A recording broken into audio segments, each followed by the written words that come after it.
आप सभी का बहुत बहुत अभिनंदन है, सभी को बहुत नमस्कार। और आज जो विषय को लेकर हमने आपके सामने ये प्रेस कॉन्फ्रेंस रखा है, स्वाभाविक रूप से आपको लगेगा मानो भारतीय जनता पार्टी हर दिन राहुल गांधी को माफी मांगने क्यों बोल रही है। विषय गंभीर है।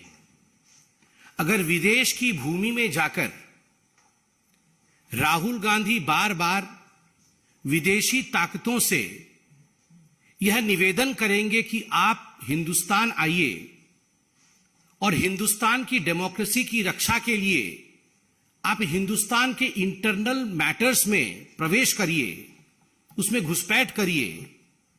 अगर यूके से और यूएस से राहुल गांधी लंदन में बैठकर इस प्रकार का डिमांड करेंगे तो स्वाभाविक रूप से देश इसे एक बहुत ही सहज भाव से ग्रहण नहीं करेगा। और एक पॉलिटिकल पार्टी होने के नाते, विश्व की सबसे बड़ी पॉलिटिकल पार्टी जो लोकतांत्रिक तरीके से जनता के आशीर्वाद के माध्यम से चुनी गई हो, यह भारतीय जनता पार्टी का कर्तव्य है कि सड़क में भी और सदन में भी इस विषय को उठाए। हमारा स्पष्ट मानना है कि यह विषय नहीं है, यह षड्यंत्र है। This is just not a random issue. This is a conspiracy, a consistent conspiracy by the Congress Party and the Gandhi family. क्योंकि ये पहली बार इस प्रकार से जाके लंदन में कह रहे हो हिंदुस्तान की डेमोक्रेसी के खिलाफ, ऐसा नहीं है।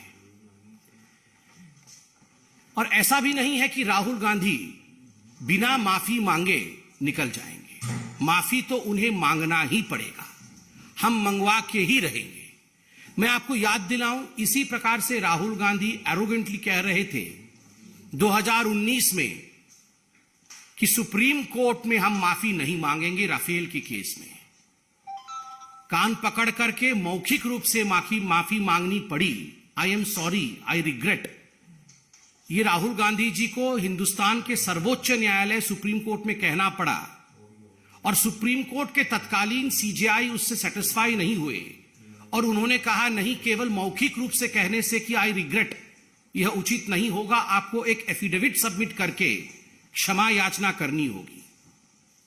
और देश की राजनीति में राहुल गांधी वो नेता बने जिन्होंने लिखित रूप से एफिडेविट सबमिट करके सुप्रीम कोर्ट में कान पकड़ते हुए माफी मांगा कि मैंने झूठ बोला था, मैंने जनता के बीच में फरेब फैलाने की कोशिश की थी। जो राहुल गांधी जी ने लंदन में किया है बिल्कुल वही किया है। ठीक है ना? 2019 में सुप्रीम कोर्ट में माफी मांगना पड़ा था और आज पार्लियामेंट में सदन के पटल पे संसद में माफी मांगना पड़ेगा। आप सोच सकते हैं यह विषय कितना गंभीर है। लंदन में जाना और लंदन में कहना विश्व के एक बहुत बड़े भूखंड में जहां पहले डेमोक्रेसी होती थी, all of a sudden this democracy has ceased to exist. ये डेमोक्रेसी अब एग्जिस्ट नहीं करती है और इसलिए जो विश्व की शक्तियां हैं, जो डेमोक्रेसी की पहरेदार हैं, तथा कथित डेमोक्रेसी के पहरेदार हैं, the so called protectors of democracy, Europe and United States of America, why are they oblivious? ये शांत क्यों है, ये चुप क्यों है? Why don't they protect the democracy in India? मतलब this is an open invitation. ये एक खुला निमंत्रण है कि आप आइए और भारतवर्ष के आंतरिक लोकतंत्र में आप आके घुसपैठ करिए और आप हमें नेता बनाइए। What is the difference between a Manishankar Iyer and Rahul Gandhi? ये मनीशंकर अय्यर और राहुल गांधी में क्या डिफरेंस है? मनीशंकर अय्यर पाकिस्तान जाते हैं और पाकिस्तान में आह्वान करते हैं कि हमें मोदी को हटाना होगा, हमें इस सरकार को गिराना होगा, आइए पाकिस्तान और हम कांग्रेस पार्टी मिलकर काम करेंगे। सलमान खुर्शीद बतौर विदेश मंत्री चाइना में जाके चाइना में जिस प्रकार से प्रस्तुतिकरण करते हैं, चाइना की वंदना करते हैं और भारत को कम आंक के आते हैं, वो अभी हमने देखा है। और आज राहुल गांधी लंदन में जाकर न्योता देकर आते हैं विदेशी ताकतों को कि आप आकर हमें बचाइए और राहुल गांधी को आगे बढ़ाइए। This is nothing short of what Mir Jafar did. Mir Jafar ने जो किया था नवाब बनने के लिए, आप सबको पता होगा। मीर जाफर नवाब बनना चाहता था और नवाब बनने के लिए उसने ईस्ट इंडिया कंपनी की मदद ली थी। ईस्ट इंडिया कंपनी हिंदुस्तान में प्रवेश करके मीर जाफर के साथ खड़ी हुई और उसके बाद जो हुआ वो और आप और हम सब जानते हैं, अंग्रेजों का शासन। It would not be an aberration to say that Rahul Gandhi is the present day Mir Jafar of Indian polity. जो उन्होंने लंदन में किया है वो ठीक वही किया है। शहजादा नवाब बनना चाहता है और शहजादे ने ईस्ट इंडिया कंपनी की मदद मांगी है नवाब बनने के लिए कि तुम मुझे नवाब बनाओ, मैं तुम्हें 24 परगना भेंट करूंगा, मैं तुम्हें हिंदुस्तान का एक टुकड़ा भेंट करूंगा। मीर जाफर ने बंगाल में 24 परगना उसने भेंट किया था ईस्ट इंडिया कंपनी को और उसी 24 परगना के माध्यम से ईस्ट इंडिया कंपनी और अंग्रेजी हुकूमत हिंदुस्तान में प्रवेश करती है। History repeats itself. The present day Mir Jafar of Indian polity Rahul Gandhi has to apologise. Mir Jafar को माफी मांगनी ही पड़ेगी, इसका कोई दूसरा और विकल्प नहीं है। राहुल गांधी यहां तक गिर सकते हैं कि वो लंदन की भूमि में बैठ करके भारत के इन्वेस्टिगेटिव एजेंसीज को डीप स्टेट करार दे सकते हैं कि these are the deep states just as Pakistan has ISI। ठीक उसी प्रकार इंडिया में डीप स्टेट डेमोक्रेसी के ऊपर हमला कर रहा है। राहुल गांधी जो प्रेजेंट डे मीर जाफर है वो यहां तक गिर सकते हैं कि लंदन में बैठकर वो कह सकते हैं कि जो इंडियन इंस्टीट्यूशंस है जिसका रोल डेमोक्रेसी को प्रोटेक्ट करना है, चाहे वो मीडिया हो चाहे वो जुडिशियरी हो, ये आज कॉन्स्ट्रेन्ड है, ये आज उन्मुक्त नहीं है, मुक्त नहीं है। कमिटेड जुडिशियरी क्या होती थी ये आप इंदिरा जी के जीवनी में पढ़िए। किस प्रकार से आपातकाल के पश्चात और आपातकाल के दौरान जुडिशियरी के साथ खिलवाड़ कांग्रेस पार्टी ने किया था। व्हाट इज कमिटेड जुडिशियरी, इसकी पूरी चैप्टर आज अवेलेबल है। It is a matter of research. Just because the शहजादा वॉन्ट्स टू बिकम नवाब, शहजादे को नवाब बनना है। कांग्रेस पार्टी में आज लोकतंत्र शेष नहीं है।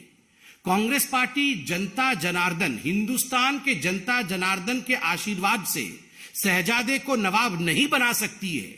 इसलिए दूसरे देशों में जाकर शहजादे प्लीड करते हैं कि मुझे नवाब बनना है, तुम मेरी मदद करो। ये नहीं चलेगा शहजादा, ये नहीं चलेगा। आज आपको माफी मांगनी ही पड़ेगी। आपने कहा कि हमारी माइक्स ऑफ कर दी जाती है, democracy does not exist.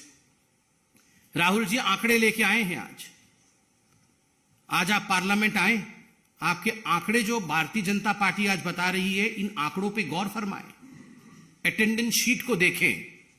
Rahul जी का अटेंडेंस पार्लियामेंट में 52% है, जबकि नेशनल एवरेज 79% है।